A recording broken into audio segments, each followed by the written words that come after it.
Very good afternoon to all. Hear me? Can I hear me? Please. Yes, we can hear you. Okay, thank you. Thank you. So now we start today international seminar on human rights and social inclusion, contemporary issue and concern. Already now we are very late. This paper presentation session in online mode too. Now I request to Sarbojit Rai Chaudhuri. Can you hear me? Yes, sir. Sarbojit Rai Chaudhuri.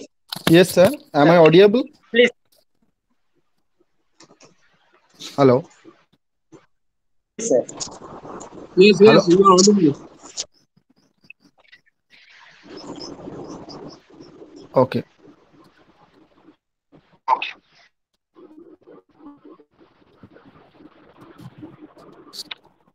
Okay. I'm starting. Good afternoon to all of you. Am I audible, sir? Hello. Yes, sir. Yes, sir. Okay.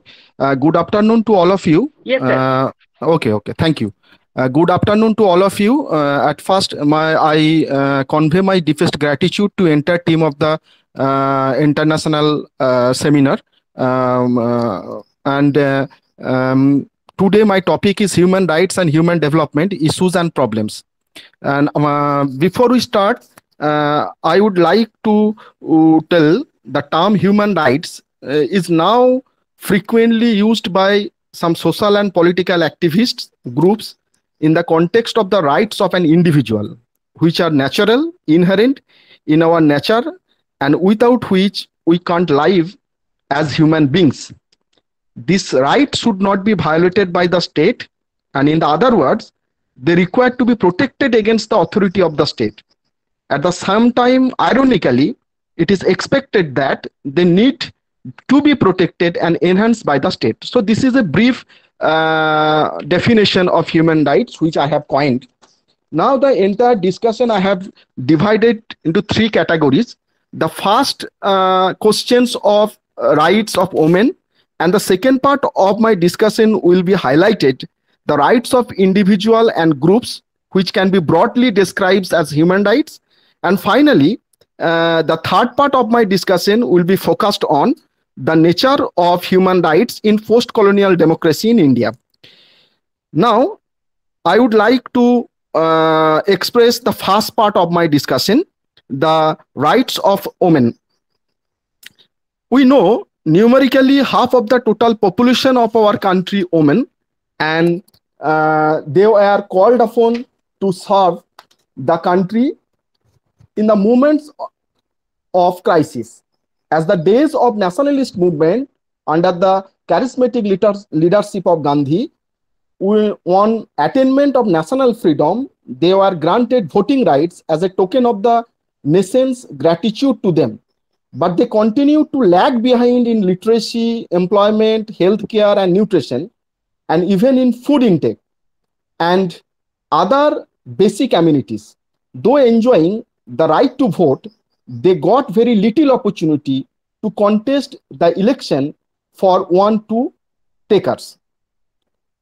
Now the second point I will try to raise that any political parties across the India, in spite of CPM and other leftist parties, during at the time of independence, when the first general election was started, the CPI put up one single candidate from the women to contest the first election to West Bengal Legislative Assembly in 1952. The woman was offered on the toughest seat for the party to contest from the constituency of Kolkata. But it's very much interesting that she won by a handsome margin. It would be wrong to think that this incident brought about gender sensitization, to think that this to the Marxist to any extent. patriarchy would continue to rule the roots in most of the political parties, the Marxist being no exception. In the organizational structure of the political parties, if we follow, we found that women found their place mostly on the margins, despite in the fact that India had a woman prime minister, a president, a speaker of the Lok Sabha, and quite a few governors and chief minister of the state, while these women remained decorative pieces of the Indian post-colonial democracy. Women continued to suffer all sorts of ignominy and humiliation in the larger public space. During the first 3 decades following the independence, the Indian state was not called upon to take special cognizance of the plight of her women either in the domestic or in the public spheres. Confident as she was of the success of the legal and political provisions made for women against all form of disabilities and discrimination. The UN's interventions on the issues of women across the globe declined 1975 as the International Women's Year promoted the then government at the center to take a fresh look into at home and outside. Even after independence, women's identity as a social beings was not given due recognition. Their participation in the public life was to be an additional burden added to the domestic core.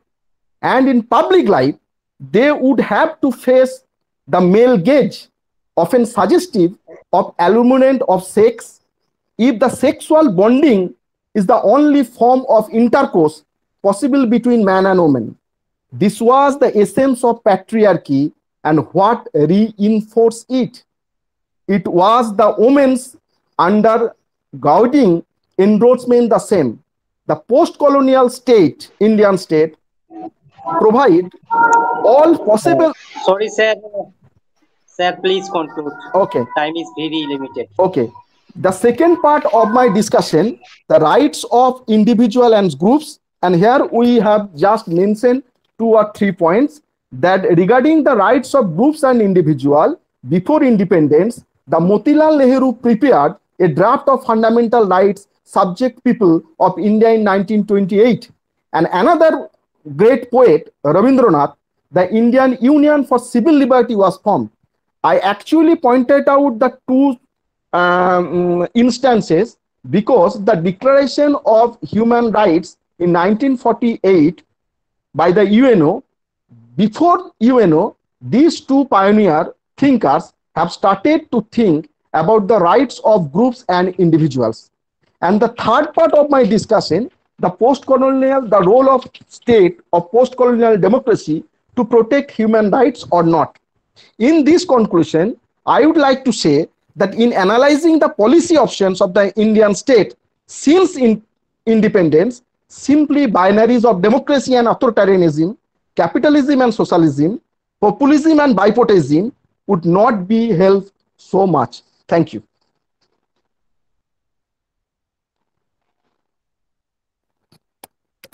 Thank you. Thank you, sir. Thank you for your paper. Any questions for the audience? If any questions, please tell. Okay. Thank you, sir. Okay, thank you. Now I invite Dr. Disari Roy. Thank you. Thank you, sir, for this. Thank you, sir, for this invitation. I'm thankful to the Department of Sociology and Political Science, Ramnagar College, for giving me this opportunity to present my paper in this 2-day international seminar. Sir, my paper is titled as Women's Human Rights, a Feminist Perspective. So I begin by stating what human rights are. Human rights are defined as those rights that are inherent in our nature and without which we cannot live as human beings. When we talk about women's human rights, we mean that they are those rights to which we are naturally entitled because we are being born as human beings. Uh, However, it is also true that one of the many factors that divide our society is gender. We are aware about the gender division of labor, which in turn gives rise to gender discrimination and gender inequality. Men's dominance over women is a social and ideological concept. It is based on a system of power based relationship which is termed as patriarchy. The male centric culture has certain qualities, for example, dominance, male centeredness, and also an obsession with power. In a system like this, women do play a role that requires them to submit to and to serve men. The Universal Declaration of Human Rights, which was adopted in 1948, states that every human being is born free and has the same rights and dignity. When we come to the Indian Constitution, we know that the Indian Constitution, in its fundamental rights, duties, directive principles, have always enshrined the principle of gender equality. Article 14 talks about equal protection of laws. Article 15 talks about but Article 15 of the Indian Constitution prohibits discrimination against Indian citizens on the basis of race, religion, caste, or gender. Article 16 emphasizes equality of opportunity for all citizens. Article 39A states that the state is obligated to promote justice on the basis of equal opportunity. Article 39D again says equal pay for equal work. But in spite of all these constitutional acts and provisions, we see that there still exists a significant gap between the Constitution's goals and the actual situation. With regard to women's status in India, there does exist gender gap, and this is more evident if we compare the child sex ratio between 2001 and 2011 census. According to data from 2001 census, there were 927 girls for every 1,000 boys. These 927 girls dropped down to 918 girls so far as the 2011 census data of India is concerned. However, we know that women and girls have the same fundamental rights as humans, including the right to vote, right to work, right to access to healthcare services, right to access to education, and also to lead a life free from violence. So it is here that the role of feminism comes into play because feminism talks about equality of both the sexes. In fact, feminism is the road to gender parity and human rights for women. Both feminism and human rights are struggles for social change and justice. Now, I would like to highlight some of the points or thought as mentioned by the liberal and radical feminists. So far as liberal feminism is concerned, we know that they have wanted legal and social equality for men, and the means by which this could be achieved was by giving women access to education. The view that was propounded by Mary Wollstonecraft in her book in her 1787 book Thoughts on the Education of Daughters, as well as her 1792 book, A Vindication of the Rights of Women, and also by incorporating legal and social reforms. So far as radical feminism is concerned, we know that radical feminism have always identified patriarchy as the root cause of women's subordination in society. This view has been highlighted by Shulamit Firestone, a radical and second wave feminist, in her 1970 book, The Dialectic of Sex, The Case for Feminist Revolution. Similar view has been expressed by Kate Millett in 1971 in her book Sexual Politics, where she talked about the dominance subordination pattern in which the male, who are termed as the powerful and the empowered ones, always dominate the women who are viewed as the powerless and the disempowered one. I would like to end my speech by saying that the widespread gender inequality that exists in our society is deeply entrenched in patriarchy.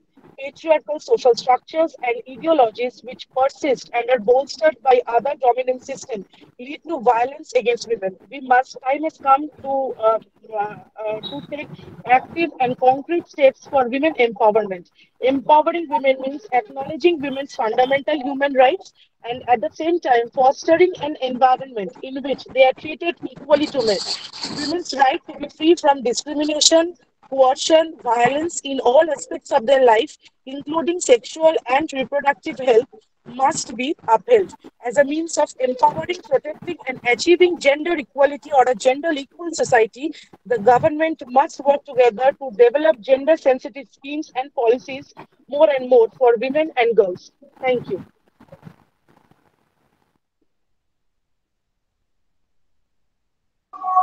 Thank you, ma'am. Thank you very for nice presentation. Uh, Sir, Shorpojit Rai Chaudhary, sir, please mute yourself, mute your device. If any question, please tell.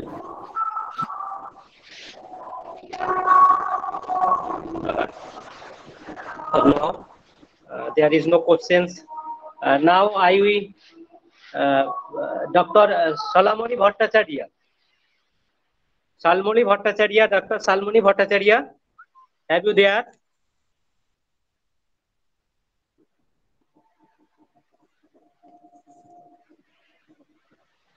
Dr. Salmoni Bhattacharya. Hello, can you hear me? Hello?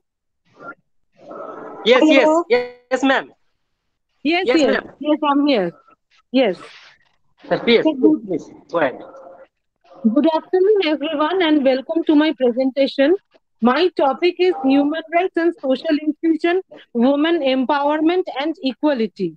This paper will mainly focus on human rights stand for equality, inclusion for all in the democratic society, and the abolition of discriminatory institutions that enhances poverty and inequality. In order for people to actively participate in creating their own solutions and influencing development policies, it is also important to give them the voice and agency to do so.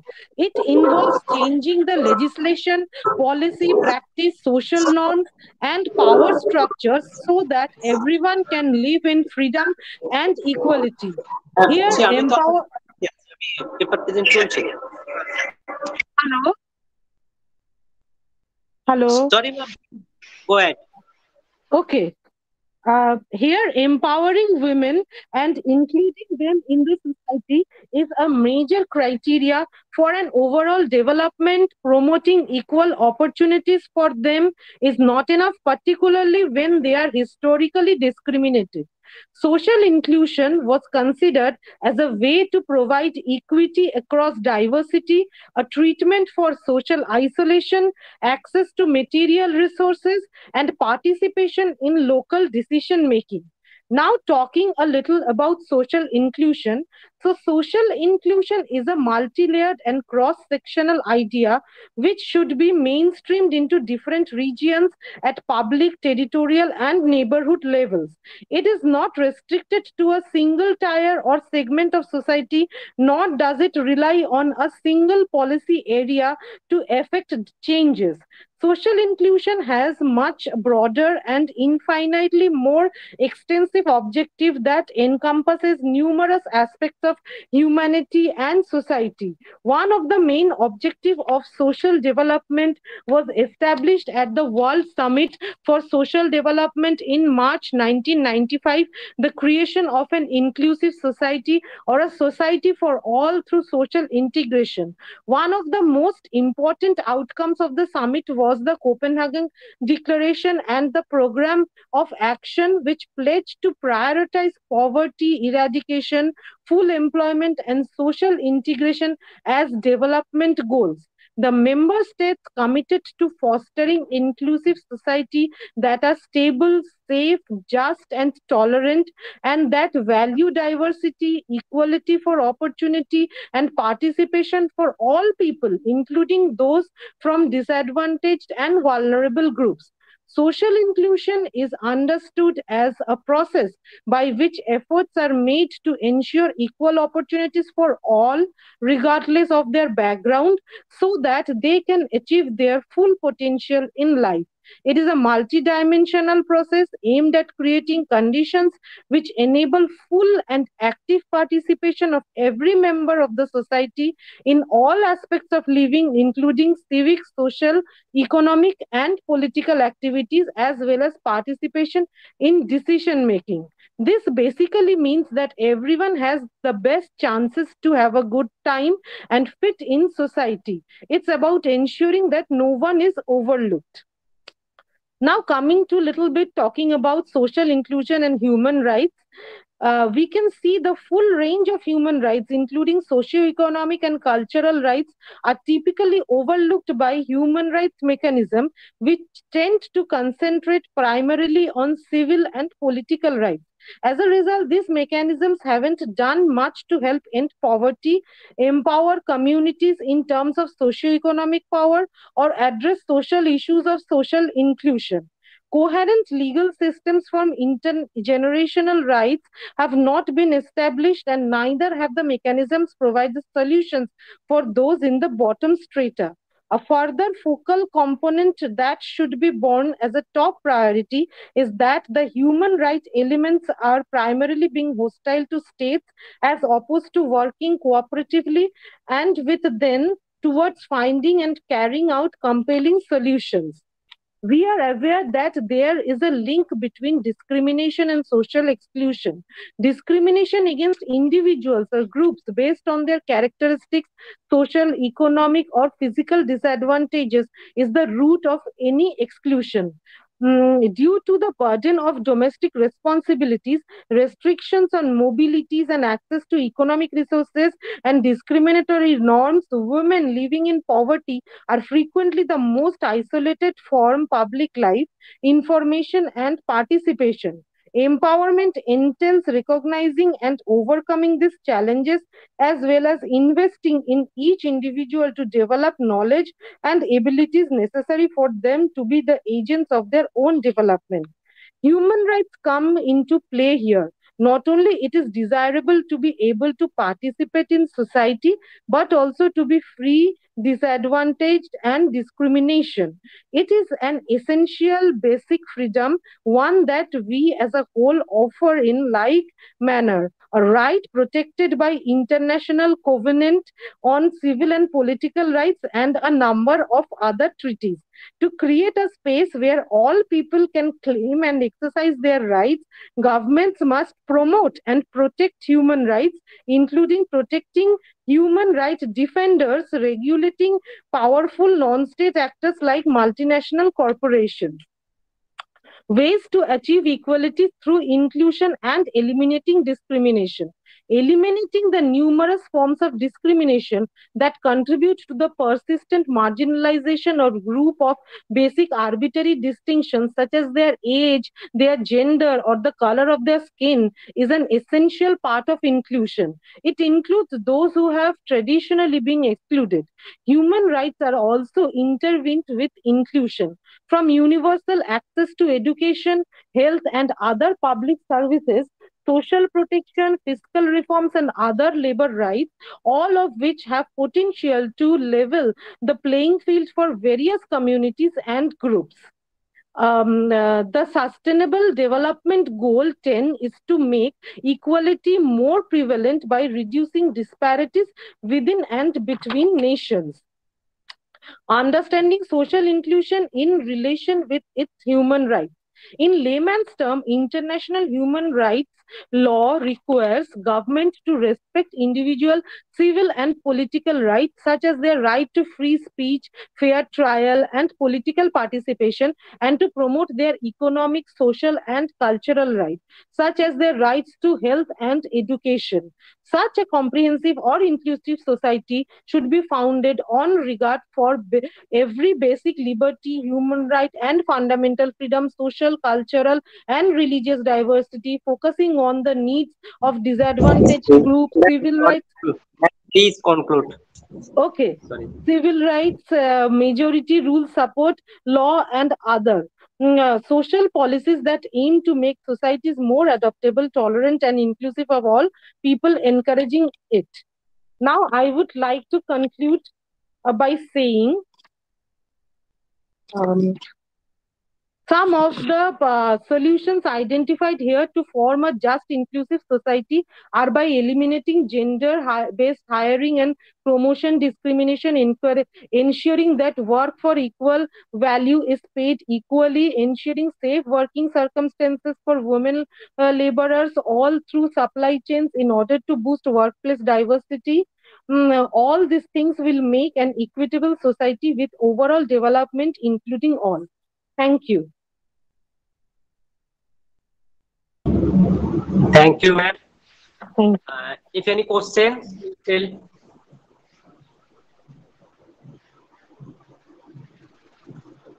No, there is no questions.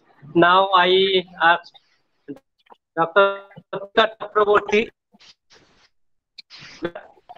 Yes, sir. Can I present my paper? Continue, ma'am. Okay, sir. Yes, yes.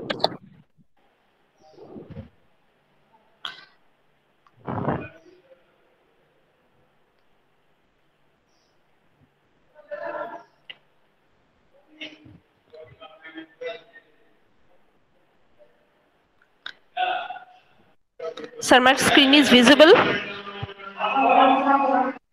Sir, my screen is visible? Okay, okay. Yes, ma'am. Good evening. Okay, okay. Good evening, everyone, respected chairperson and my fellow colleague. I am going to present my paper. My paper title is Inclusion and Equity in National Education Policy 2020, a review. Children who learn together learn to live together. So let's learn together. Equitable and inclusive education is everyone matters. It means all for learners for all learners. If the mission is education for all and the goal is to include all. So equitable and inclusive education learning for all, according to NEP 2020 emphasis, every citizen has the opportunity to dream, thrive and contribute to the nation. It's based on human rights approach and it's aimed at creating a inclusive culture, achieving an inclusive society. There are 6 E's of inclusive education. That's called equity, equal access, equal opportunity, equal dignity, effective communication, embrace culture. There are other 5 R's of inclusion. It's called reach, right, responsibility, relationship, and respect. So we can say that inclusion is all around is 6 E's and 5 R's. The teacher must BASK in the richness of the inclusive system. B for belief, A for attitude, S for skills, and K for knowledge. Addressing diverse need of learners. Diversity is the term of physical needs, academic need, and socio-emotional needs. There are some pedagogical concerns. Differentiation in curriculum planning and instruction, curriculum adaptation, experiential learning, flexible child-centered teaching learning strategies, competency-based learning outcomes and assessment, and continuous assessment, that's for AS, for and of learning. There are ensuring equity. First of all, learning outcomes. It's focused on outcomes of children belonging SC, ST, special mechanism. It's for children belonging the tribal groups to receive quality education. This intervention is a critical problems and recommendation regarding ECCE, that's called Early Child Care Education, foundational literacy-based numeracy access, enrollment and attendance. ACZs, it's focused on special education zones. There are free waivers. It's also focused on scholarship with the offer of the meritorious students from ACDs. Next, counselor, recruitment of counselor in schools. An additional school is setting up JNVs and KVS in the aspirational district level. There are some challenges and opportunities. All mainstream schools to become capable to the educating all children in their local communities. Barrier-free access of education for all children. Address diverse need for learner in the all school activities including arts, sports, etc. Providing quality education to all learners through assistive device, technology-based tool, appropriate teaching learning materials. Eliminate social exclusion, that is consequences of attitude and responses to diversity in race, social culture, etc. There are some other challenges and opportunities. That is develop teacher competency and skills, develop evidence-based practice, creating a system of teaching and learning, creating an educational culture of collaboration that encourage the support problem solving, establish school cluster to develop consensus around inclusive values within school communities. Next is provide inclusive curriculum that is value oriented, creating learning environment that embrace diversity, a positive environment that respond to the need of the learner beyond academics, that create inclusive school culture with the support of trained inclusive teacher, social worker and counselors. There are others supporting children with special needs. Number one is enable mechanism.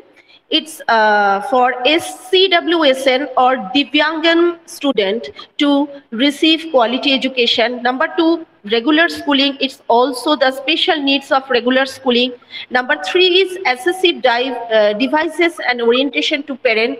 It's called technology enabled assistant device tool for CWS orientation student. Number four is modules. NIOS will develop high quality modules to teach Indian Sign Language. Number five is alternative schooling. Its forms of school will be encouraged to preserve an alternative pedagogical style. Number six is certificate course. It also pre-service and in-service teacher to become special educators. So we can say that to achieve inclusion and equity, we need to work together, collaborate with each other, tolerate others, because none of is as smart as all of us. Thank you all.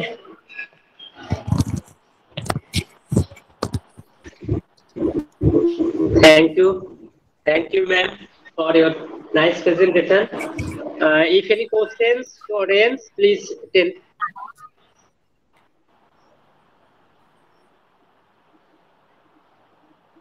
No, there is no questions.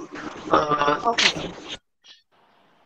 Thank you very much. Now I will ask to Rajiv Saha. Thank you, sir. Saha. Okay, sir. Please get. Chairperson এবং বাকি paper presenter যারা রয়েছেন সকলকে শুভ অপরাহ্ন। আমি আমার paper present শুরু করছি।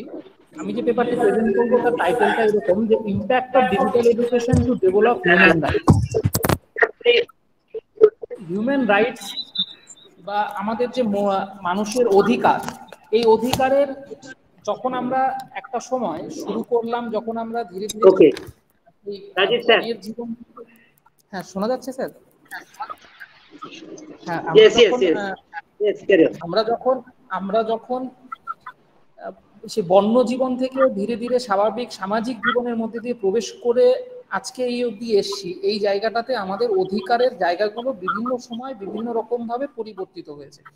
আমাদের প্রত্যেকটা দিন যখন নতুন দিন এসছে, সেই নতুন দিনে আমাদের অধিকারের জায়গাগুলো বড় হয়েছে এবং সেই অধিকারগুলো হরণের যেমন চেষ্টা হয়েছে, সেরকম সংরক্ষণের জন্য তার পাশাপাশি বিভিন্ন মাধ্যমগুলো উঠে এসেছে। যেমন আমরা একটা আধুনিক মাধ্যম দেখতে পাই যে আমাদের বিভিন্ন দেশে ঘোষিত মানবাধিকার রক্ষার বা অধিকার রক্ষার জন্য কিছু সনদ বা সংবিধানগুলো, যেগুলো আমরা বিগত দশকগুলোতে পেয়েছি। বর্তমান যে শতাব্দী বা আমরা দশক যাই বলি না কেন, এই সময়টা পুরোটাই আমরা হচ্ছে ডিজিটাল নির্ভর। আমাদের এই সময়টাকে আমরা ডিজিটাল পরিষেবাকে বাদ দিয়ে বা ডিজিটাল যে বিষয়গুলো রয়েছে তাকে বাদ দিয়ে আমরা কোনো একটা অংশকেও ভাবতে পারি না। তাই মানবাধিকার যে আমাদের রয়েছে বা তার যে রক্ষার পরিস্থিতি, সেইখানটাতে এই ডিজিটাল যে এই এরাকেও আমরা অস্বীকার করতে পারি না। তাই মানবাধিকার রক্ষায় এই ডিজিটাল যে সিস্টেমগুলো আছে তা সবসময় কার্যকর। তাই ডিজিটাল শিক্ষারও খুব গুরুত্বপূর্ণভাবে এখানে ভূমিকা পালন করে পুরো অংশটাকে এগিয়ে নিয়ে যাওয়ার জন্য বা এই মানব অধিকারগুলোকে রক্ষা করার জন্য। এবারে আমরা যদি কিছু উপাদানগুলোকে লক্ষ্য করি তাহলে দেখবো যে এই যে আইসিটি বা ডিজিটাল যে এডুকেশনগুলো রয়েছে, আইসিটির উপরে পরিবেশের কিছু প্রভাব রয়েছে। যেমন আমরা যদি ধরি যে আমাদের একজন মানুষের সেই সময় পরিপূর্ণ বিকাশ হওয়া সম্ভব যদি আমরা সমস্ত রকম অধিকারগুলোকে ভোগ করতে পারি। সেই কারণে আমাদের মৌলিক অধিকারগুলো রয়েছে, তার মধ্যে আমাদের একটা বড় জায়গা সেটা হচ্ছে পরিবেশ। এই পরিবেশ সংক্রান্ত যে সমস্ত অধিকারগুলো আমাদের রয়েছে, সেই অংশগুলো সম্পর্কে আমাদের জানা, তাদেরকে সংরক্ষণ করা। প্রত্যেকটা অংশের সঙ্গে যখনই আমরা ডিজিটাল মাধ্যমকে মিশিয়ে দিতে পারছি, সেই সময় এসে সেটা অনেকটা অংশে আমাদের ইফেক্টিভ হচ্ছে বা আমরা অনেক অংশে জানতে পারছি। আজকে সাউথ পোলে কি হচ্ছে বা কোথা সুমেরু বা কুমেরুর জায়গাতে কি হচ্ছে, কতটা বরফ গললো, সেটা আমরা অনায়াসে এই অংশে পশ্চিমবঙ্গের যে কোনো জেলাতে বসে, আমরা যে কোনো রিমোট এলাকাতে বসে জানতে পারছি আমাদের পরিবেশের কি অবস্থা, যেটা আমাদের ভবিষ্যৎ সম্পর্কে, আমাদের যে পরিবেশ রক্ষার মাধ্যমে যে আমাদের সচেতন হতে হবে, আমাদের অধিকার রক্ষা করতে হবে, সেটা সম্পর্কে আমাদেরকে সচেতন করতে পারে। এরপরে রয়েছে শিক্ষা। শিক্ষা আমরা জানি, শিক্ষা ছাড়া কোনো একটা দেশ তৈরি হতে পারে না, কোনো একজন মানুষের সম্পূর্ণ বিকাশ হতে পারে না। এই শিক্ষার মাধ্যমে যখন আমরা বর্তমান সময়ে রয়েছি, তখন আমরা যত বেশি ডিজিটাল শিক্ষার সঙ্গে যুক্ত করতে পারবো মানুষকে, তত তারা তাদের অধিকার সম্পর্কে সচেতন হবেন এবং তত তারা সহজে তাদের অধিকারগুলোকে বুঝে নিতে পারবেন। পরের পয়েন্ট যেটি বলবো সেটা হলো পলিটিক্স। যেমন শিক্ষা আমাদের প্রত্যেকটা অংশের জন্য প্রয়োজন, সেরকম আমরা গণতান্ত্রিক দেশে বাস করি এবং এই গণতান্ত্রিক দেশে পলিটিক্স এমন একটা বিষয় যেটা আমরা ঘুমোতে মানে সকালে ঘুম থেকে ওঠা থেকে রাত্রে আবার যখন ঘুমোতে যাই, সেই সময় অবধি যেমন আমাদের প্রত্যেকটা পদক্ষেপকে তারা প্রভাবিত করে, ঠিক সেইভাবেই আবার আমরা যখন ঘুমিয়ে পড়ি সেই সময়ও এই পলিটিক্সের অনেক প্রভাব রয়েছে। তাই সেই কারণে 24/7 যে এই পলিটিক্সের প্রভাব, সেই প্রভাবকে মানুষের মধ্যে যে অধিকারগুলো হরণ করা বা মানুষের বিভিন্ন পলিটিক্যাল অধিকারগুলো প্রদান করা, সেই জায়গায় যে ইম্প্যাক্টগুলো, সেখানেও আইসিটির গুরুত্বপূর্ণ ভূমিকা রয়েছে। এরপরে রয়েছে হেলথ সংক্রান্ত যে বিষয়গুলো। আমরা জানি যে আমাদের যে সমস্ত অঞ্চলগুলোতে আমরা বাস করি, আমাদের যে স্বাধীনতার পরবর্তী সময়ে আমাদের যে হেলথ পলিসিগুলো ছিল, সেই হেলথ পলিসিগুলোর ফলে আমরা কতটুকু হেলথের কন্ডিশনে ইমপ্রুভ করতে পেরেছি। তাই বর্তমান সময়ে আমাদের যখন দাবি ওঠে যে আমাদেরকে আরো বেটার জায়গায় যেতে হবে, কিন্তু আমাদের অসুখ বা কোনো কিছুর সঙ্গে আমরা সরাসরি যদি লিঙ্ক না করতে পারি সেই সময়, কিন্তু ডিজিটাল মাধ্যমে আমরা অনায়াসে ব্যাঙ্গালোরে বা ভেলুরে বা আমেরিকাতে কোনো একজন ডাক্তারবাবু বসে আছেন, তার সঙ্গে আমি কনসাল্ট করতে পারি, আমার রিপোর্টটা তাকে দেখাতে পারি, যা আমাদের অধিকারে সহযোগিতা করে। নেক্সট যেটা বলবো সেটা হচ্ছে আইসিটি এবং ল। আমরা জানি যে আইন যে রয়েছে, এই আইনটা আমাদের অনেকের কাছে খুব দুর্বোধ্য বিষয়। এই আইন সম্পর্কে আমরা কেউ খুব বেশি ভেতরে যেতে চাই না, খুব জটিল বিষয় মনে হয়, কিন্তু আইনটা যদি আমাদের সংরক্ষিত না হয় তাহলে আমরা কোনোভাবেই অধিকার রক্ষা করতে পারবো না। এবং এমন অনেকগুলো ফোরাম রয়েছে যে ফোরামের মাধ্যমে আমরা সরাসরি অনলাইনের মাধ্যমে আমরা আইনের কি ব্যাপার আছে সেই অংশগুলোকে আমরা জানতে পারি। কোন আইনের জন্য কি পড়তে, আমাদের ওই মোটা বই সবসময় খুঁজে পড়তে হবে, পড়ে পড়ে দেখতে হবে এমনটা নয়, আমরা খুব সহজেই সেটাকে জানতে পারবো। এছাড়াও যে বিষয়গুলো থাকে এখানে, যে আমরা এই ডিজিটাল মাধ্যমের সহযোগিতাতে খুব সহজেই যে কোনো বিষয়ে সরকারের দৃষ্টি আকর্ষণ করতে পারি। যেমন আমরা কয়েকদিন আগের ঘটনা রয়েছে যে আমাদের দক্ষিণ দিনাজপুর জেলাতে কোনো একটা রাজনৈতিক দলের তরফ থেকে কোনো একজন মানুষের প্রতি, দুজন আদিবাসী মানুষের প্রতি তাদেরকে দণ্ডি কেটে রাজনৈতিক একটা কর্মসূচি করা হয়েছিল। তার কিন্তু সঙ্গে সঙ্গে আমরা দেখতে পেলাম যে তার একটা ইফেক্ট কিন্তু সারা রাজ্যে পড়লো। এটা শুধুমাত্র কিন্তু ডিজিটাল মাধ্যমেই সম্ভব, কারণ দক্ষিণ দিনাজপুরের মতন পিছিয়ে পড়া জেলা উত্তরবঙ্গের, সেখানকার খবর খুব সহজে কলকাতা মিডিয়াতে দেখাবে, এটা এত সহজে হয় না যদি ডিজিটাল মিডিয়া না থাকতো। এরপরে আসবো কিছু মাধ্যমের বিষয়গুলো, যে ডিজিটাল মাধ্যমে কি করে সম্ভব। যেমন ই গভর্নমেন্ট যখনই আমরা পাচ্ছি তখন খুব সহজেই মানুষের অধিকারগুলো প্রদান করতে পারছি। যেমন বর্তমান সময়ে পশ্চিমবঙ্গ রাজ্য সরকারের যে দুয়ারে সরকার প্রকল্প, এই প্রকল্পের মাধ্যমে কিন্তু খুব সহজেই মানুষেরা তাদের যে সমস্ত কাজগুলো ছিল করে নিতে পারছেন, এবং এগুলো বেশিরভাগটা তো অফিসিয়াল ডেস্ক কাজ হচ্ছে না, অনেকটাই অনলাইনের ভিত্তিতে বেশিরভাগ কাজগুলো হচ্ছে। তারপরে যেমন রয়েছে বিভিন্ন ডিজিটাল প্ল্যাটফর্ম, ইউটিউব, ফেসবুক, আরো অনেক অংশ রয়েছে যার সহজে খুব সহজেই আমরা যে কোনো জায়গাতে আমাদের অধিকারগুলো নিয়ে আবেদন জানাতে পারছি, আবার আমাদের অধিকার হরণ হলে সে বিষয় নিয়েও বলতে পারছি। ইলেকট্রনিক যে মিডিয়াগুলো রয়েছে তারা গ্রাসরুট লেভেলের অস্ত্র হিসাবে কাজ করছে। ইন্টারনেটের ফলে আমাদের অনেক সুবিধা জায়গায় আসছে। বেশ কিছু পদক্ষেপ বিভিন্ন দেশের তরফ থেকে নেওয়া হয়েছে, যে পদক্ষেপগুলো আলোচনা করব, যার মধ্যে দিয়ে ডিজিটালি কি করে হিউম্যান রাইটসকে রক্ষা করা যায় তার ব্যবস্থা করা হয়েছে। যেমন বাংলাদেশ, তারা একটা হিউম্যান রাইট পোর্টাল খুলেছেন, যেখানে কোনো কারণে যদি হিউম্যান রাইটস কারো ভায়োলেশন হয় তাহলে সেখানে গিয়ে আবেদন করতে পারবে। আর্মেনিয়াতে রয়েছে protecting Democratic participation through forum, তারা এই ব্যবস্থা রেখেছেন যার মাধ্যমে সেখানকার মানুষেরা তাদের অধিকার রক্ষা করতে পারে। ভিয়েতনামে CD ROM put law in citizen hand, এটা তাদেরকে সুযোগ দেওয়া হয়েছে। জিম্বাবুয়েতে রয়েছে হ্যারাসলেস ইমেল অ্যান্ড ইন্টারনেট পরিষেবা, যাতে খুব সহজেই যে কোনো মানুষ খুব সহজেই ইমেল করতে পারেন বা ইন্টারনেটের ব্যবস্থা করতে পারেন। সাউথ আফ্রিকাতে রয়েছে the political information and monitoring system, যার ফলে খুব সহজেই কিন্তু তারা তাদের যে অধিকারগুলো রয়েছে, এবং ভারতবর্ষের ক্ষেত্রে আমরা যদি দেখি বা অন্যান্য সব জায়গাতে এরকম বিভিন্ন মাধ্যমগুলি রয়েছে যা খুব সহজেই মানুষের অধিকার রক্ষা করতে পারে। তবে তার মধ্যে দিয়েও বেশ কিছু ত্রুটি বা বেশ কিছু সীমাবদ্ধতা রয়েছে আমাদের এই ডিজিটাল পরিষেবার মধ্যে দিয়ে। আমরা যেমন আমাদের দাবিগুলোকে উত্থাপন করতে পারছি, আমরা আমাদের অধিকারগুলো বুঝে নিতে পারছি, ঠিক সেরকম এই ডিজিটাল মিডিয়াকে কেন্দ্র করে নিয়ে কিছু অংশে মানুষ তারা তাদের নিজস্ব ব্যক্তিগত স্বার্থ বা তাদের সংকীর্ণের স্বার্থে সেটাকে ব্যবহার করে বিভিন্ন সময় ভুল তথ্য পরিবেশনের মধ্যে দিয়ে সামাজিক যে বিশৃঙ্খলতাগুলো সৃষ্টি করে, এবং যার ফলে কিছু কিছু মানুষের অনেক সময় বা সম্প্রদায়ের যে হয়রানি হয় বা তাদের অধিকারগুলো হরণ হয়, সে বিষয়ে সরকারি তরফ থেকে আরো বিভিন্ন প্রকল্পগুলোও নেওয়া হচ্ছে, এবং আগামী দিনে এই অংশগুলো থেকে অবশ্যই আমরা বেরিয়ে আসতে পারব। সকলকে ধন্যবাদ।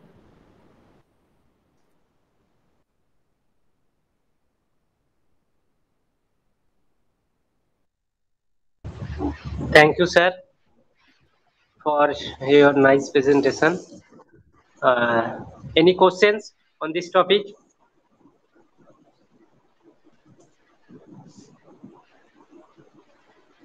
No. Now I would like to Sritilekha Das. Ma'am, have you there?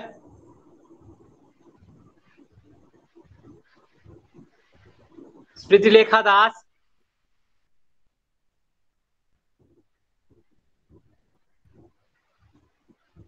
Okay. Now I call Jyoti Mitra. Sir, Professor Jyoti Mitra.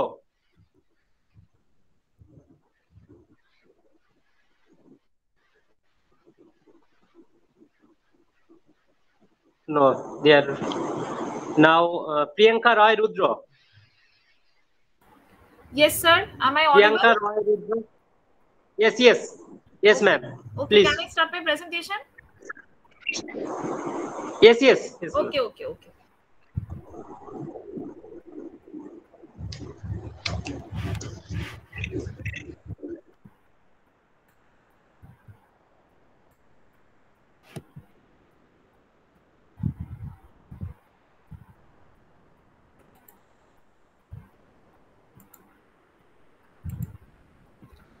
Is the PPT visible?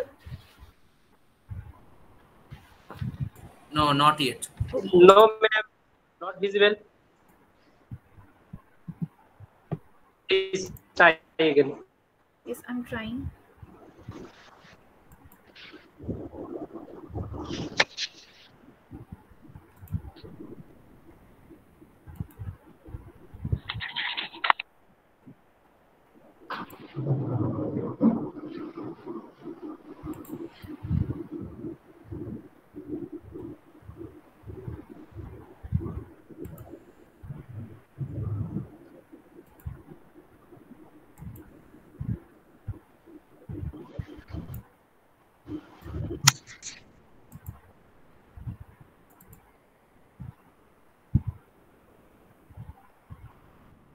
Okay. Now it's visible. I'll Yes, ma'am. just start in one. Okay. Can you see it now? Yes, ma'am. Okay. Yes. Good afternoon, everyone. I am Priyanka Roy Rudra. I'm an assistant professor at the Department of Sociology, Maharani Kashishwari College. So my paper will highlight the Indian entrepreneurial sector, and it will discuss the areas where male entrepreneurs are different from female entrepreneurs. So as an engine of economic development, most of us are aware of the fact that entrepreneurship plays an important role in stimulating the growth of societies.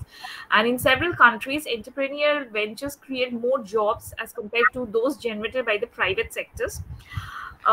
For example, only in USA, almost 6 million people launch their business ventures every year.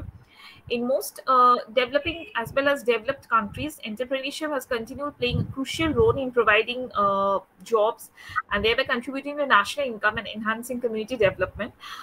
Traditionally, we have this idea that entrepreneurship is something that belongs to the masculine domain, or it's a masculine phenomenon, and it belongs to the men.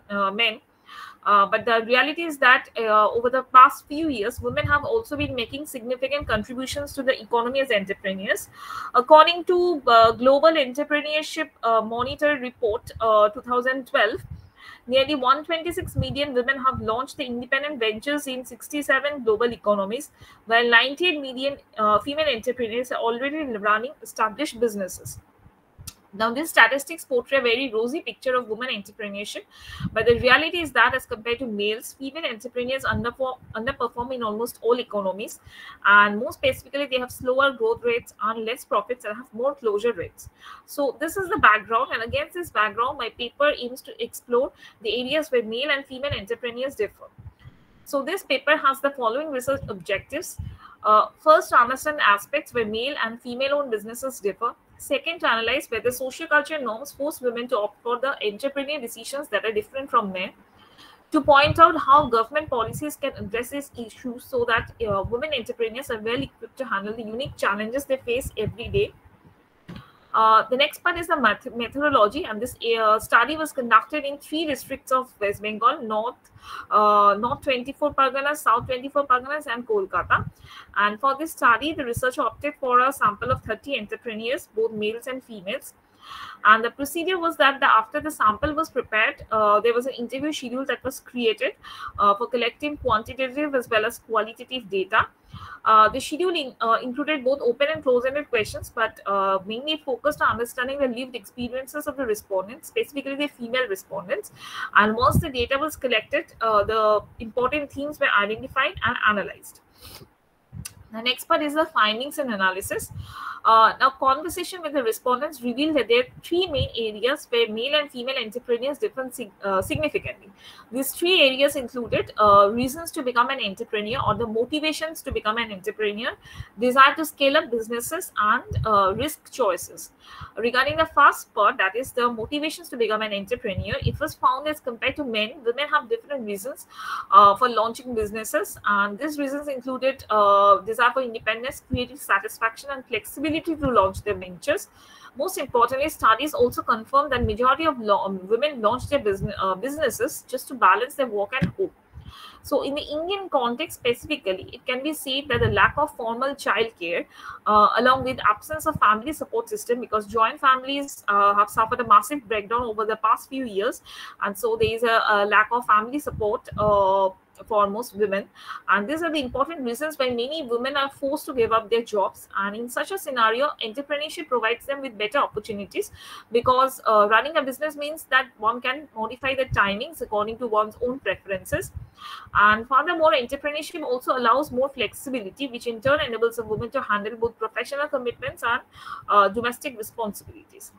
Regarding the scaling up businesses part, it was found that women entrepreneurs again differ from their male counterparts. And interviews with the respondents reveal the fact that the main reason why women have limited aspirations about growing their businesses is that it would require more of their time. The respondents reveal that investing more time professionally means that they will have to spend less time in doing household responsibilities and looking after children. And most of the respondents reveal that such an arrangement would adversely affect their personal lives, and this is the main reason why they are satisfied with managing a small-scale businesses. Also, scaling up means taking up more professional responsibilities, and then they have to devise new ways of time management, something that they don't want to get involved with at the present moment. Regarding the last aspect, that is risk, it was found that even in research, it has been established that females are more risk averse, and this could be one of the reasons why most of them chose to invest in traditional female-oriented sectors such as apparel, food, education, as compared to unconventional or more male-dominated sectors. So these are the 2 quotes that I have got from 2 respondents. One of the respondents revealed that she runs an education consultancy from her home, and she is satisfied with whatever her business is earning, because she is able to give time to her daughter as well and also earn some money. And Almost the same thing has been revealed by another respondent who says that she has been running a home delivery business since the last 8 years. So if she wants, she can take up more orders, but she is not sure if she will be able to manage that. So whatever her reasons are, but the thing is that both of them have the similar aspirations, that is not to take further risk. So interviews with this respondents pointed out the fact that most women entrepreneurs are satisfied with whatever profits the business are making and do not want to take further risk. Few respondents, of course, are willing to take risks such as diversifying into other businesses, but they also want to opt for a slow and steady approach. So conversations with this respondents highlighted the unique situation of women entrepreneurs in India. Many of them have their own aspirations, but reality often prevents them from fulfilling their goals. In such a situation, launching their businesses give them the opportunity to fulfill their dreams, earn a consistent income, and look after their homes as well. So the conclusion part, the above discussion clearly highlights the fact that when it comes to entrepreneurial decisions, men and women calculate things differently. When asked about what motivated them to become an entrepreneur, most male business owners say that they identify business opportunities in such areas. Women, on the other hand, wanted to balance their work and homes. More specifically, for many of them, entrepreneurship is the perfect option for fulfilling both domestic and professional responsibilities. So overall, these discussions clearly establish the fact that in the Indian context, sociocultural factors such as gender, marital status, and age play a crucial role in affecting entrepreneurial careers of both men and women. For this paper, I have highlighted only the role of gender in affecting entrepreneurial decisions, but other researchers can also explore other factors such as marital status and age regarding how they affect the entrepreneurial career of both men and women. Thank you. Thank you, sir. Thank you, ma'am. Priyanka Roy, Rudra, ma'am. Thank you, if sir. Any question? Thank you, ma'am. If any questions, audience?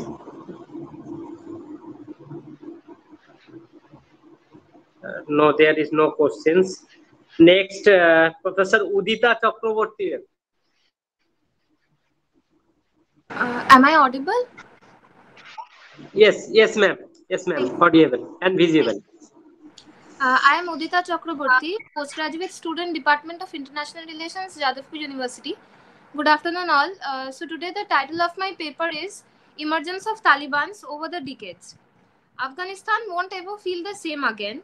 Sonia Nazvi, an anchor with TOLO News in Afghanistan, has expressed her grief. Frustrated with the new non-negotiable edict where all female television reporters have been asked to obey the Taliban order of wearing face coverings, the mass of Afghanistan hoped for a government where oppression against women were softened. Afghan athletes have been prisoners in their own homes. Women are slowly getting eliminated in Afghanistan. Unemployment had a free fall of economy has risen since Taliban took over Afghanistan. While there were constant confusion regarding whether there might be any changes in the subjugation by the Taliban when in government for the second time after 2 decades, nothing much has changed. Afghanistan has recently witnessed the first public execution after Taliban took over the government where a man was publicly shot by the victim's father. When it comes to kindness and altruism, as a in power ruling government, the Taliban have been ever brutal and ruthless, sticking to their morals. When the Taliban toppled the Soviet-based Afghan government in 1992 and came to power in 1996, Afghanistan underwent an entire change in its rights and functions. Coming to power, they promised to restore peace and security and to enforce their own austere version of Sharia. When they seized Afghanistan by capturing the province of Herat, and within 1 year, Kabul, the Burhanuddin Rabbani government was overthrown. In the early days, they gained popularity due to their successful stamping out of corruption, curbing lawfulness, and making the commerce to flourish. But this came with the side effects of strict Sharia law implementations, which included public execution by stone pelting, minimized women, and overall human rights briefly. With the Taliban coming to power again in 2021, the death toll from assassinations increased by 45%, according to the United Nations. Recently, the Taliban has signed a deal with the United Nations and the United States which is designed in a way that the Taliban won't attack on the US troops and the US on the other side will withdraw their remaining troops from the country. However, the BBC News interviewed victims and families who have underwent horrific experiences of the Taliban attacks, where very less has changed in the last 2 decades. Lindsay Maisland writes in the Council on Foreign Relations how the Taliban have threatened Afghan civil and political rights enshrined in the constitution created by the US-backed government. When it comes to the world, it is still a question that how does the developed countries view the Taliban as? Many Western countries, including the United States of America, have cut off all kinds of diplomatic ties with Afghanistan after the Taliban took over. The aids on which the Afghan government relied on for years, according to the World Bank report 2019, covered 75% of the government's public expenditures were suspended after the Taliban took over again.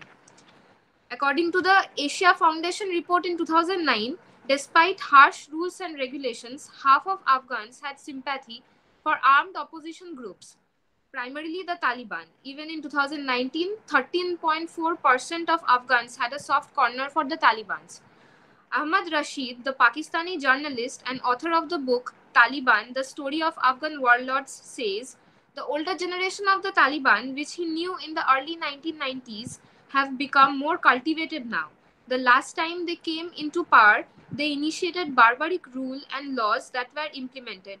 However, the younger generation of Talibans are much more fierce and radical in nature. No indication has been made that the group is willing to make concessions regarding women laws and rights or about ties with Al-Qaeda. Peter Bergen, author of the book The Rise and Fall of Osama bin Laden, had said that the Taliban takeover will inspire extremists around the world. He again mentioned he was afraid of a similar situation as it had happened when the Islamic State group captured territory in the Middle East. To sum it up, it has been difficult to interpret what the Taliban's plan to and more for. It's also difficult to understand how tyrant or convincing their rule might be, but it has always been depriving, oppressive, and hard-hearted, stripping of humanity and rights. Thank you. Thank you, ma'am. If any questions, please tell.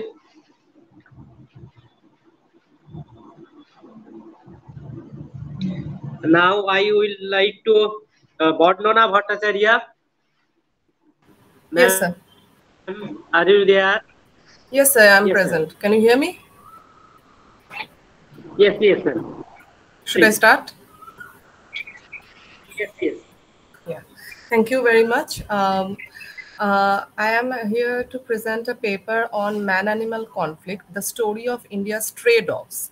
Man-animal conflict is something not new to us. We have heard about it, and mostly we have heard this term in respect to wild animals. But in recent few years, we have witnessed a different kind of conflict that is happening between man and dogs. Now, the thing is why I'm bringing up this topic here in the human rights conclave. The reason is we live in a post-human era. We now say it, but the reality is we have always lived in a post-human era. But we have ignored it. But in recent times, we have come to we have gained this knowledge that it is impossible to ignore the non-human elements, the non-human members of this planet while talking about human rights, especially today when we are facing all the backlashes for our deed, which has created the climate change problem. So it is important to look at the problems, look at the condition, look at the perspective of those non-human members while talking about our own rights.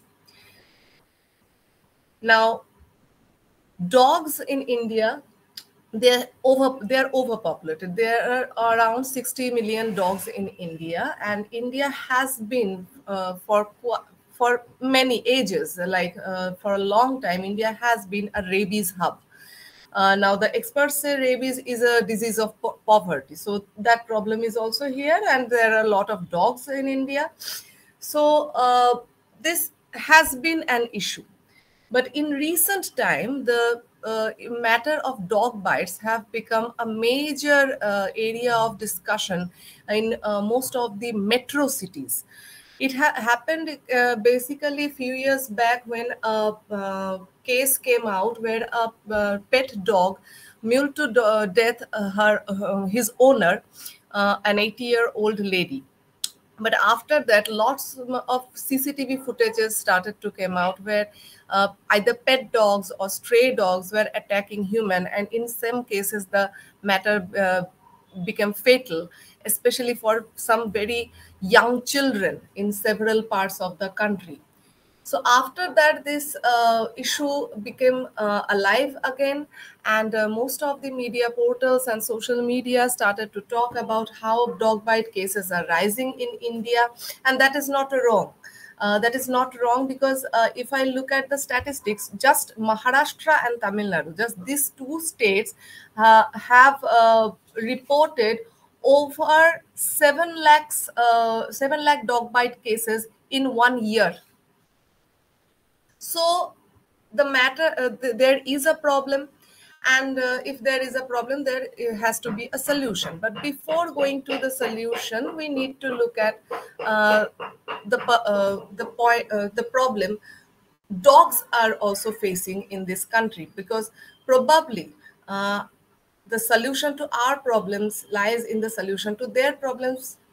So if we look at the condition of dogs in India, stray dogs in India, they are ill-fed, they are ill-nourished, they don't get proper treatment, they're abused. They're abused physically, mentally, and sexually. And the most problematic part is we don't have any data. National Crime Records Bureau do not publish the animal cruelty cases record. Only record which we get is the Animal Welfare Board report, and that is not sufficient. If we, since I am a researcher on animal rights, if I talk to the animal rights groups or the animal welfare organization, we will understand the actual number of cases actually surpass the numbers stated by Animal Welfare Board, but with a range, with a huge range. So there is a problem. So humans are also facing problem. Dogs are also facing problem. So we started to look at what are the issues, why dogs are behaving like this, because this is not really very normal behavior for an animal which is known to be very close to a human species. So many problems have been framed out in last few years by many researchers. Some are the overpopulation. Now, dogs multiply very quickly. Earlier, before 2001, municipalities used to kill dogs at a large scale, at a mass scale. They used to either kill dogs or used to relocate them. But that actually didn't help with the problem of rabies cases. And that's why in 1990s, WHO and WSPA, an organization for animal welfare, they came out with a report in 1990s, which actually talked about animal birth control, the ABC method. And accordingly, in 2001, a semi-legislation was passed in India, which prohibited killing or relocating, rather prescribed for sterilization and mass vaccination. These things had to be done by the local bodies, the municipalities. Now, since 2001, on the one hand, killing of dogs have been stopped, but the sterilization programs have barely been held. Some animal welfare organizations and some municipalities have tried their hands on it, and they have been successful, but mostly it has been an ignored part. So dogs have multiplied. Dogs have multiplied very badly, and now there are 60 million dogs in India. What problems are not only being faced by human, but also by the wildlife. Dogs are now turning to the wildlife for food. They are hunting wildlife species, and this problem became very visible in Spiti Valley. Spiti Valley actually had a major abnormal condition where people found that dogs were not only attacking the livestock or human or wildlife, but also their own kind. Dogs were attacking other dogs, killing and eating them, eating the flesh of other dogs. And what people found is that due to tourism boom, Spiti has now lot of hotels and lot of people during summer. So during summer, there is a lot of foods. So there is no issue. But in winter, literally, there is no food for dogs. And in winter, they are turning to this kind of behavior. So the question is, what can be the solution? Please conclude. Yes. Oh, yes, fine.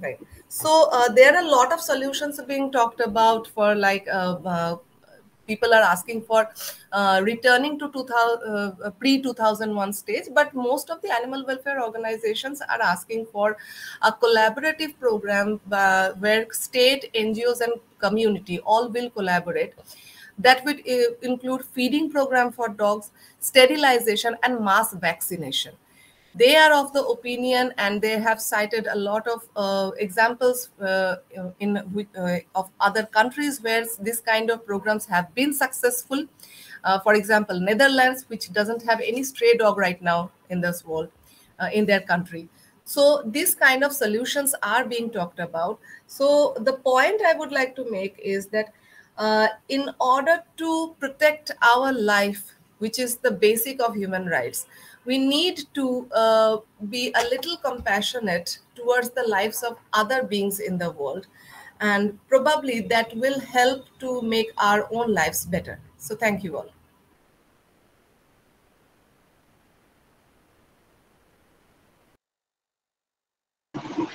Thank you, ma'am, for your nice presentation.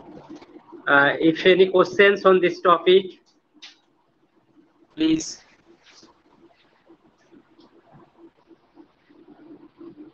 No, there is no questions. Now Manoj Gain, Professor Manoj Gain. Sir. Professor Manoj Gain, sir. Hello. Thank you, sir. Can I start my presentation? Hello. Yes, sir. Yes, sir. Yes, sir. Thank you.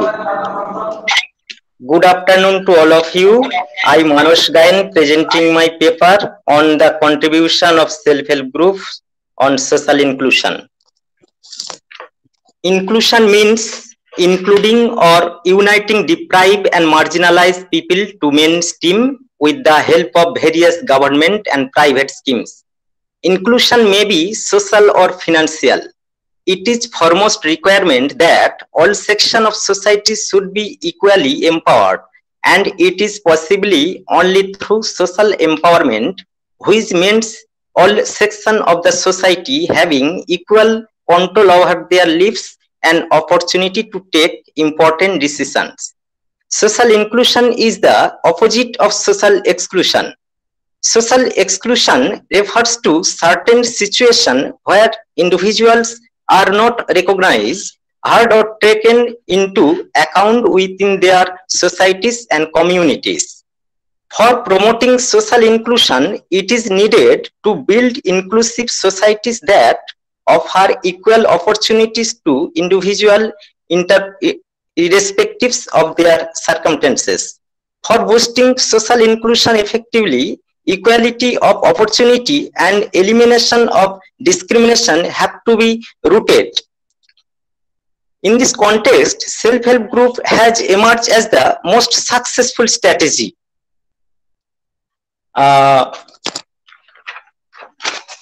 Self-help group are informal association of people who came together to improve their standard of life. They help to build social capital among the poor, especially women. Their most important function is to encourage the member to save their earning. persuade them to make a collective plan for generating additional income and to act as a channel for formal banking service to reach them. It can be defined as self-governed, peer-controlled information group of people with similar socio-economic background and having a desire to collectively perform common purpose. Villagers face numerous problems related to poverty, illiteracy, lack of skill, lack of formal credit, etc. These problems cannot be tackled at individual level and need collectively efforts. The self-help group is an important mechanism for empowering women.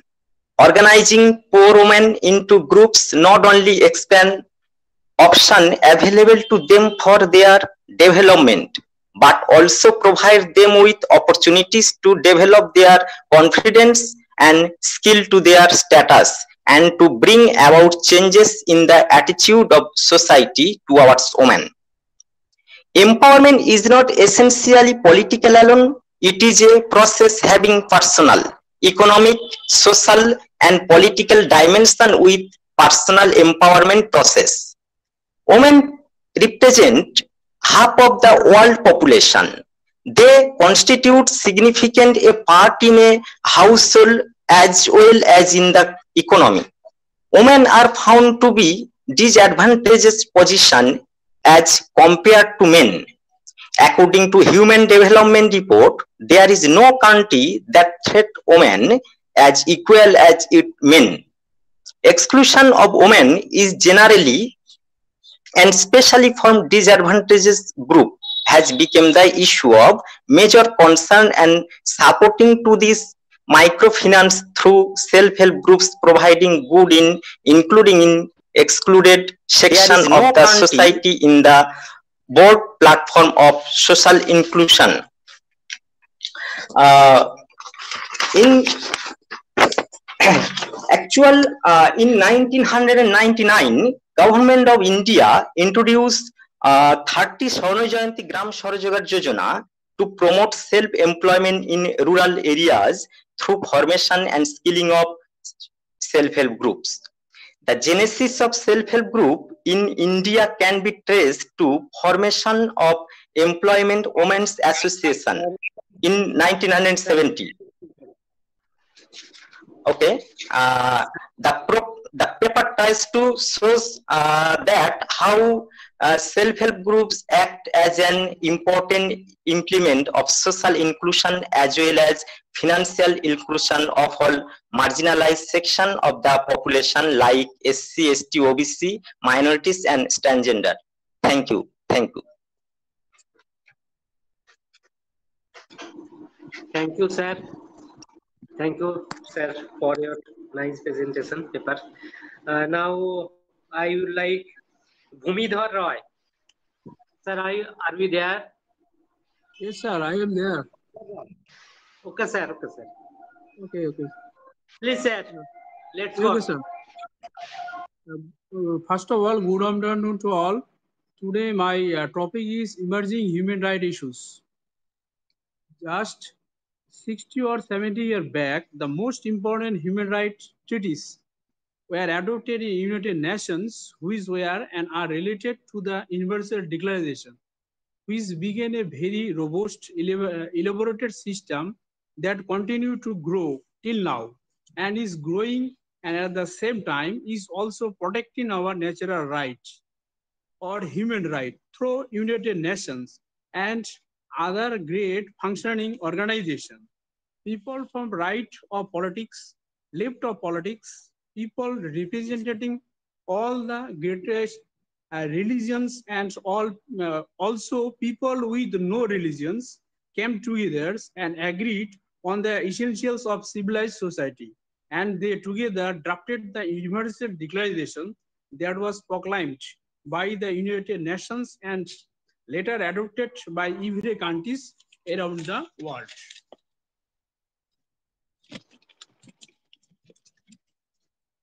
The principle of universality or human right is the cornerstone of international human rights laws. This means that we are all equally entitled to our human rights. This principle, as first emphasized in the UDHR, is repeated in many international human rights conventions, declaration, and resolution. Human rights are inalienable; they should not be taken away in any situation. New and emerging human rights problems are appearing in the 21st centuries. It is also arising today in the face of new context. The topmost new and emerging human rights issues are the refugee crisis, human rights and technology, corruption, and climate change. Now I discuss the first one, that is refugee crisis. Human rights violation are a major factor in causing the flight of refugees, as well as an obstacle to their safety and voluntarily return home. Safeguarding home a human right in countries of origin is therefore critical both for the prevention and for the solution of refugee problems. Respect for human rights is also essential for the protections of refugees in countries of any asylum. Currently, the Office of the UN High Commissioner for Refugees is asserting more than 22 million people worldwide. Mass human rights abuses, civil wars, communal violences, forced relocation, and natural disasters lead to the creation of refugees, while national governments are responsible for the protection of the basic human right of their nationals. Refugees find themselves without the protection of a national state. Thus, there is a greater need for according international protection and assistance to these persons than in the case of people living in their home status. UN High Commissioner for Refugee Staff working to defeat the right of refugees by providing them with protection and assistance are engaged in human rights work. If you think about the key task undertaken by UN High Commissioner for Refugees, the human rights basis for UN Human Commissioners for Refugees works is clear, which are protection against forcible return, determination of refugee status, and promoting durable solution. Now I discuss the second element, that is human rights and technology. While recognizing the enormous progress that societies have made since the establishment of the Universal Declaration of Human Rights in 1948, technological advancements have inevitable profound implications for human rights frameworks. From a particular perspective, technology can help move the human rights agenda forward. For instance, the usage of satellite data can assist with the image recognition to gather data on rights abuse, and the usage of forensic technology can reconstruct crime scenes and hold perpetrators accountable. Yet, for the multitude of areas in which emerging technologies advances the human rights agenda, technological development have equal capacity to undermine effort. The Internet of Things is performing previously private domains. As a result, the distinction between private and public sphere is blurring, and the individual's right to privacy is being threatened. Business Insider project on the Internet of Things shows that there are more than 35 billion devices connected to the Internet. All of those devices have the ability to interact with and track our personal data. Now I discusses the third element, that is corruption. Corruption can have a devastating impact on the availability, quality, and accessibility of human rights relating goods and services. Moreover, it undermines the functioning and legitimacy of institutions and process, the rule of law, and ultimately the state itself. International human rights mechanisms, including the Human Rights Council, have paid increasing attention to the negative impact of corruption on the enjoyment of human rights and made numerous recommendations to the member states with the aims to prevent and suppress corruption. Anti-corruption effort needs to comply with the human rights standard. Otherwise, they lose their legitimacy. Human rights standard, principle, and mechanism provided additional entity provided to complement anti-corruption effort. Now I discuss the four elements, that is climate change. The climate crisis is the biggest threat to our survival as a crisis and is already threatening human rights around the world. Climate change impacts directly and indirectly an area of internationally guaranteed human rights. States have an affirmative obligation to take effective measures and to prevent and redress this climate impact, and therefore to mitigate climate change and to ensure that all human beings have the necessary capacity to adapt to the climate crisis. Climate justice requires that the climate action is consistent with existing human rights agreements, obligation, standard, and principles. Now I conclude my topic. There are enormous problems, both theoretical and practical, but we have to keep in mind that human rights law is founded on a set of stable, positive law commitment into which states have voluntarily entered, binding them to put in place domestic measures and legislation capability with their treaty obligation. Human rights treaty obligation have the benefit of being bounded and voluntarily acceded to with the specific parameter of state obligation carefully negotiated and circumscribed through reservation and derogation. Thank you all.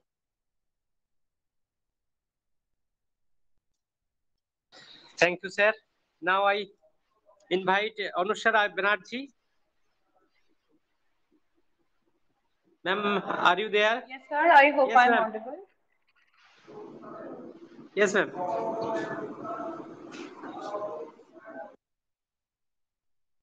Very good afternoon to everybody, to the chair and all the paper presenters. My name is Anvisha Banerjee, and me and my co-author today are presenting a paper on the title, The Banchara Prostitutes, a Challenge on the Face of Identity and Empowerment.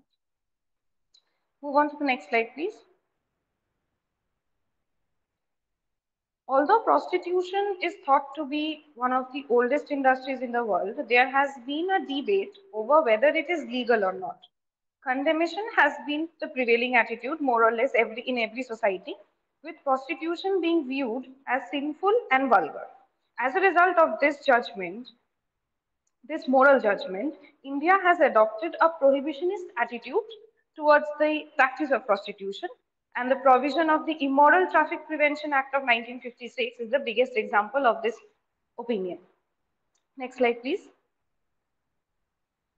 The sexual morality of many societies, especially the Western societies, are changing at a high rate, and it has undergone a radical transformation during the past 3 decades.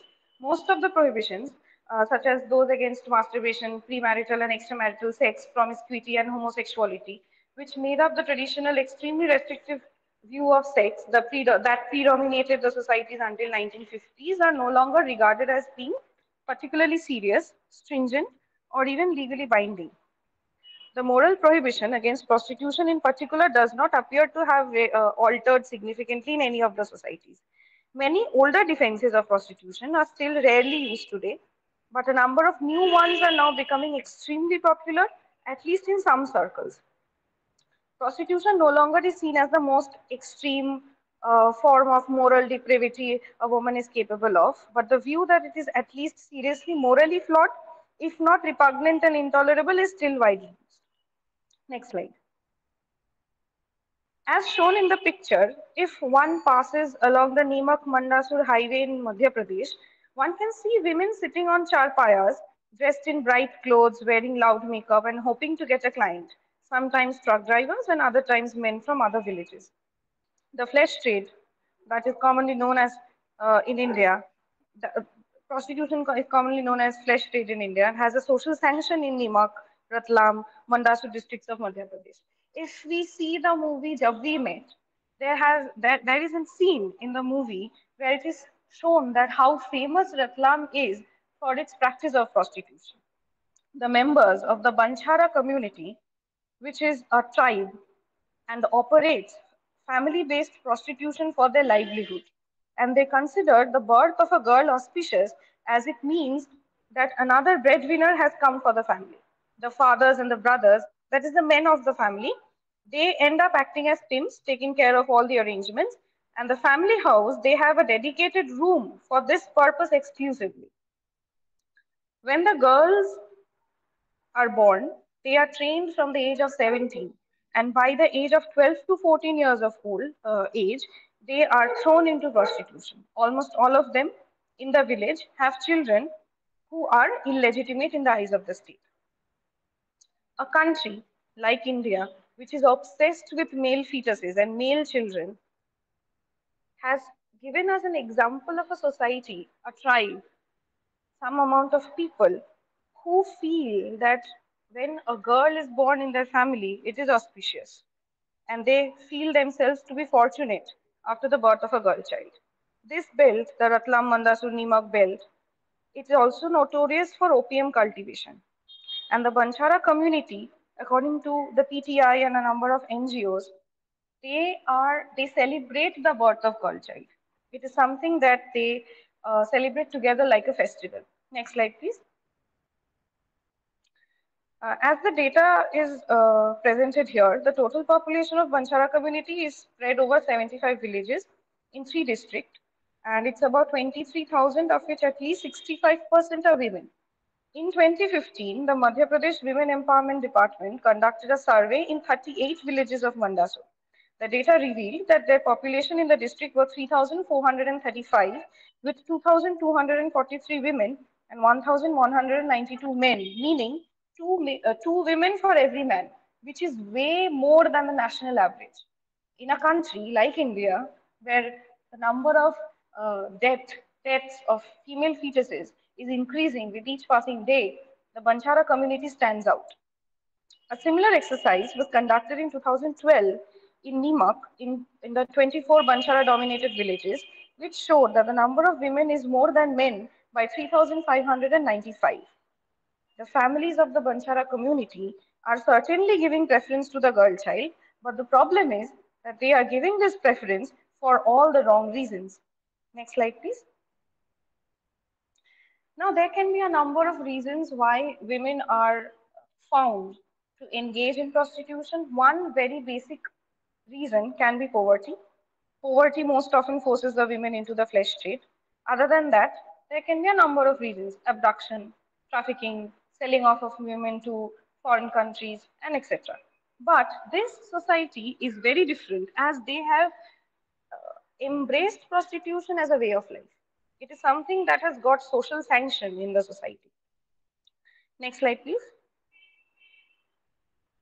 Prostitution has led to the menace of human trafficking in the community. And the Banchara people, they do not stop by only selling their own daughters and women off to people or sending them to prostitution, but they buy women from various communities. They buy girls from different parts of the state or country and make them a part of the process of prostitution that goes on there. Next slide, please. The aim of the paper is to show that this is the only society or only part of India that is accepting girl childs with open hands.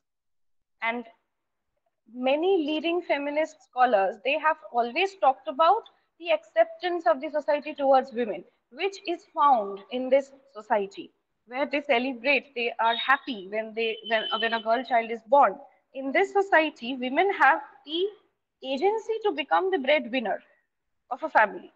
Women in our country usually hold the position of a caregiver and is never the main earner of a family. But in this society, the women are economically independent.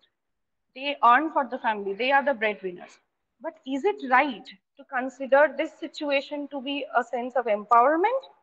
Or is it a grave systematic oppression where the women are lacking the basic agency to choose the kind of profession that they want?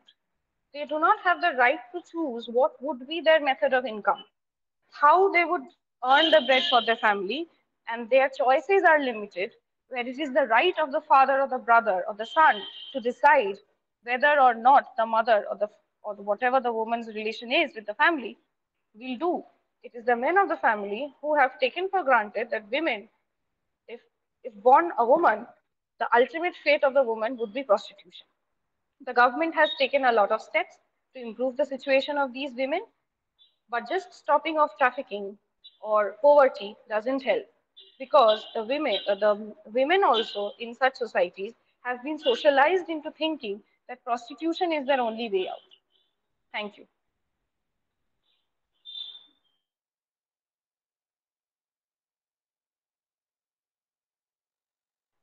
These are the references that we have covered for the presentation.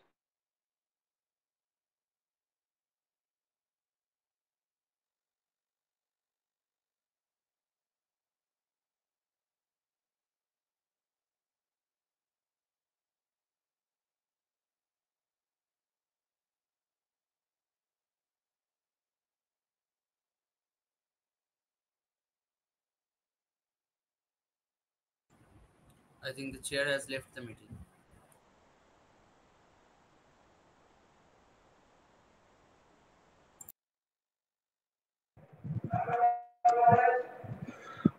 Sorry, sorry for there is very technical issue.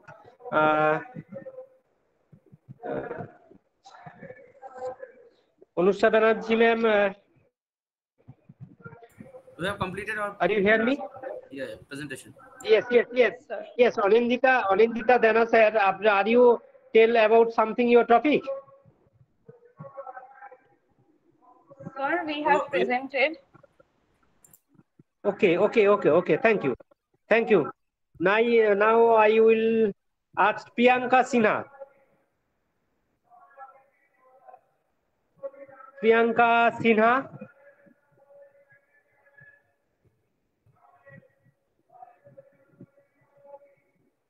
Priyanka Sinha. No. Now Jyoti Mitra sir. Yes, sir. Yes, sir. Yes, sir. Please. ठीक. Good afternoon, everybody. Respected Chairperson, sir, and Professor, with also my dear colleague. I am Jyoti Mitra. My topic I am addressing in today's seminar is the importance of human rights in our lives, Indian perspective. The essential aspect of human life is no secure his rights to life. So the most important matter of personality development in aspect of national and international perspective in human rights, man or social being, he demands various opportunities to develop his personality from inside the society. Since long past, many sociologists and philosophers have emphasized on the importance of human rights. Through many historic movements and bloodshed, the human beings have been able to acquire the rights. Yet through the activities of Nazi Germany, the determination of human rights establishing cropped up among the world people. As a result of this, the independent countries incorporate in their conditions the subject of human rights. At the same time, in the preamble of the Universal Declaration of Human Rights adopted by UNA General Assembly on 10 December 1948. But after independence, the framers of Constitution took efforts to incorporate human rights in the Constitution. But in reality, problems are arising towards prevention of human rights and legalization of those rights. So, discussing the importance of human rights in our lives in the main concerns of my research paper. When people are exploited, deprived, oppressed from all sides, there is a possibility of deprivation of the rights and they strive to get rid of it. Human rights then act as a safeguard. It should be noted the concept of right changes with social changes. However, I unhesitatingly choose the dissertation human rights of importance of human rights in our lives, Indian perspective, to make my research successful and to make worthwhile. These are the goals that served me in choosing their essay, namely, first, to highlight the extent to which human rights have been or are being implemented in India.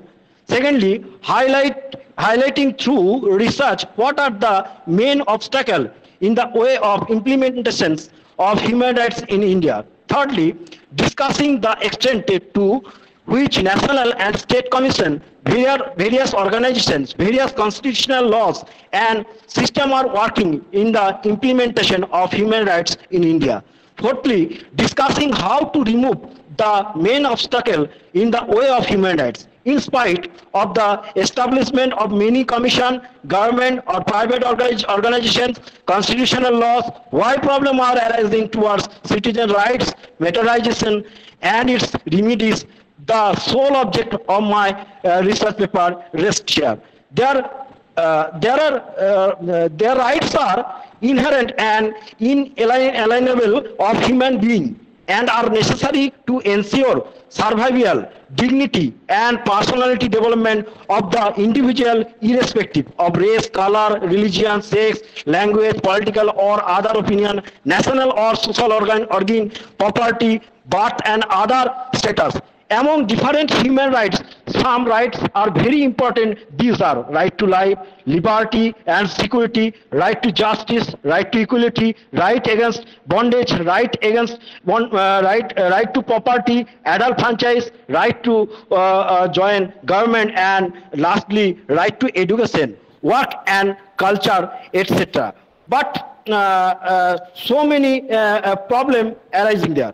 There are many obstacles of human rights implementation which come to light through research.